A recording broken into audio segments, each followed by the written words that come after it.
Way, and I'm the preacher here at the West Side Church of Christ in Owensboro, Kentucky. I want to thank you for joining me as we open up the Bible and we study the Word of God. We're continuing to go through the book of Joshua. Again, it's a very good study. I enjoy going through the book of Joshua and looking to Joshua as an example, and as they go through the land, some of the mistakes that they make, some of the things that they do right. And so here in chapter 5, Joshua chapter 5, we're going to read verses 2 through 5 and talk about, once again, they had to, I guess, show that they were willing to make their commitment to God and enter into this covenant. And so in verse 2, it says, "At that time, the Lord said to Joshua, make for yourselves flint knives and circumcise again the sons of Israel the second time." So Joshua made himself flint knives and circumcised the sons of Israel at Gileth Harloth. This is the reason why Joshua circumcised them.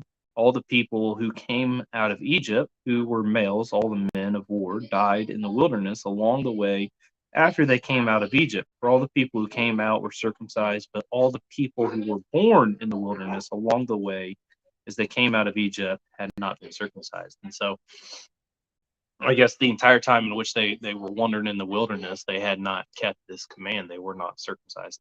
And so as they crossed the Jordan, God told him to make themselves flint knives and to go forth and do this. This was a sign of their covenant with God and them entering into it. And so much like as we obey the gospel and get baptized today, this is them entering into the covenant as they got circumcised. And again, this would have been, a big sign to the point of the grown men going forth and doing as the Lord had commanded them to do so. And there had been time of rest before they went into battle, and that they had been sore for a few days. And so therefore it's just a big commitment for them, and and a matter of trust and faith in God as they had that time down of recovering that enemies could have came upon them, but they trusted in God to protect them.